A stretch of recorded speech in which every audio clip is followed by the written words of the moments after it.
On n'élude pas tout de même le sujet initial. Moi, je peux présenter Céline. Qui est effectivement. Ouais. J'ai trop envie de présenter. Allez, c'est parti. Et déjà, donc Céline, je pense qu'elle commence à jouer aux alentours de 2008-2009. J'ai pas la date exacte en tête, mais non, plutôt même 2005-2006. 2006. Ouais. Et ce qu'il faut savoir, c'est que c'est elle qui a créé le premier club d'Ultimate de Besançon. Elle était à l'origine avec Fabien Brenet, les UCV Black Dragons à l'époque. Donc voilà, et ensuite qui sont devenus les Frises Byzantins. D'accord. Mais elle était à l'origine de ça, et un club quasiment 100% indoor au début. Qui, lors de son premier match contre l'Everest, le club de Pontarlier, je pense que tu te rappelles du score parce que tu y étais, moi j'y étais pas. Donc ça devait être 53-4 ou un truc comme ça. Ouais, c'est ça, un truc comme ça. Il n'y avait pas de. On s'était pas fixé de limite en fait, parce qu'on a commencé à jouer, ils nous ont vite mis 13-0. Vous avez Donc continué de on compter. a dit on continue de compter, on va voir. Et effectivement, ouais, c'est ça, à peu près 55, ouais, 4, un truc comme ça. Donc voilà quoi, une bonne manière de faire On un était premier contents. match du club. Ouais. Et après, ça monte fort avec Besançon. Je crois que Besançon monte en N1 indoor assez rapidement. Ouais. Donc avec des grosses performances où Céline était toujours dans l'équipe. Et après, déménagement à Strasbourg, je dirais 2011, 2012, Ouais, je crois. un truc comme ça. Et puis au Seski, beaucoup de mixité, beaucoup de garçons, beaucoup de filles, ce qui n'était pas forcément le cas à Besançon. Et donc du coup, c'est aussi l'apprentissage du mixte, beaucoup de tournois à l'extérieur, des pick-up mixtes qui se forment, comme la Schwermühl Compagnie ou des trucs comme ça. Et du coup, Céline elle commence à se faire connaître un peu partout en France et en Europe. Et à partir de là, c'est un parcours en équipe de France, une première sélection en 2012, même si elle part pas en compétition. Et après, je crois que ta vraie première compétition avec l'équipe de France, c'est 2015. Ouais, c'est Copenhague. C'est 2015, Copenhague, avec l'équipe de France mixte, médaille de bronze. Elle enchaîne 2016, 4e place au championnat du monde des nations, avec l'équipe de France en mixte aussi. Et puis et après, Cincinnati 2018 avec Ceskidistus. Et puis derrière 2019, Győr avec l'équipe de France mixte, médaille d'argent. Et puis Covid. Et après Covid, 2022, World Games, capitaine de l'équipe de France World Games. Voilà, je pense t'as jamais trop joué en féminin, même si t'as fait du féminin à Ceskidistus, si t'as fait quelques petits passages à Yaka aussi, qui était plutôt rapide, mais un gros amour pour le mixte et pour vraiment la famille Seski et la famille équipe de France, quoi.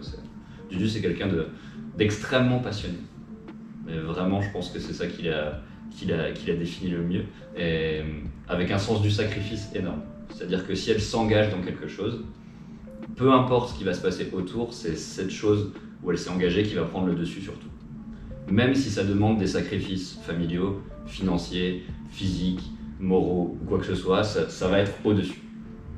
Donc c'est vraiment à prendre dans l'individu. C'est que quand on dit tiens, je suis en équipe de France, une personne qui dit je suis en équipe de France et Céline qui dit je suis en équipe de France, ça veut pas dire la même chose du tout. Ça veut pas, c'est pas les mêmes personnes, c'est pas le même ressenti en fait.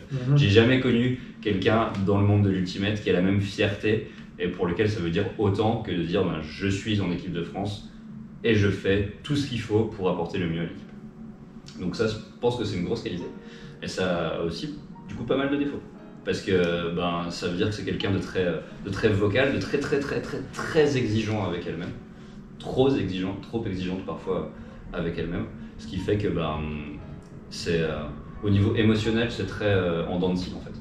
Il y a des fois où ça va bien aller, il y a des fois où ça va pas du tout aller. Et faut réussir à prendre du recul pour percevoir la personne et pas justement être dans l'émotion, dans la personne qui est déjà dans l'émotion, parce que sinon ça fait la bagarre après. Et je pense que ça c'est aussi notre relation, je dirais qu'elle était, comme tu le disais tout à l'heure, vraiment compliquée à des moments, mais que maintenant on a atteint une bonne stabilité, tu vois. On est devenu vieux dans notre relation. Ouais, c'est ça exactement ça. Je dirais qu'on a vieilli. C'est moche, c'est triste. J'espère que vous avez toujours des choses à découvrir l'un de l'autre. Ah, sans doute. Oui, sans doute. Ouais. Sans doute. Non, mais c'est beau, et puis ça, je trouve que ça laisse l'impression d'une relation qui vous a grandi l'un l'autre également. Oui, ça, moi, en tout cas, moi, ce qui est sûr, c'est que ce soit en tant que joueur d'Ultimate ou en tant que personne, je préfère être avec Céline que sans Céline. C'est un sentiment partagé. Magnifique. C'est évident. Très très beau. Non, et puis cette capacité de voir les différences et de se rassembler aussi avec ces différences-là, de voir la complémentarité qu'il peut y avoir, c'est très intéressant. Alors il y a plein de questions qui me viennent là, suite à cette description. Est-ce que vous êtes satisfait de la description de l'autre déjà? Tu es contente du portrait qui a été fait de toi? Ouais, complètement. Gaël, t'es satisfait? Oh, ouais, j'ai trouvé ça juste et sympathique en plus.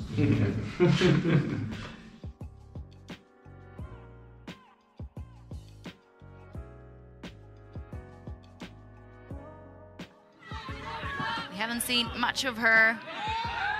And a continuation deep shot, but that will be defended. And we see a nice fist pump going up by Céline Antoine, giving France a first chance to break.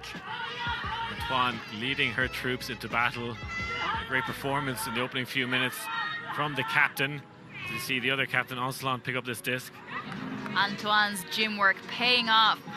She has really been crucial in some of these difficult moments for France. It seems like they can always find her when they're struggling for options. And I really attribute it to her decisive cutting. Run through block for the French again. Céline Antoine with 2 goals in this game already. 1 block that we saw in one of the earlier points, preventing Japan to throw the last pass for the score. Separating the pieces. It's a floaty disc. It's jumped in. Excellent work from the French. Céline Antoine with the goal, but it was a team point.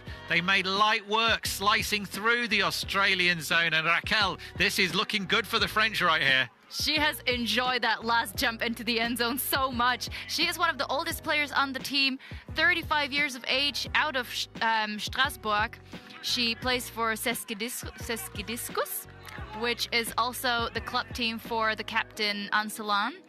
And in a little pre-Worlds interview, we were given a little fun fact about her, that she is the one who hits the gym the most. So great to see her put it into good use on the field. We'll see on the replay once more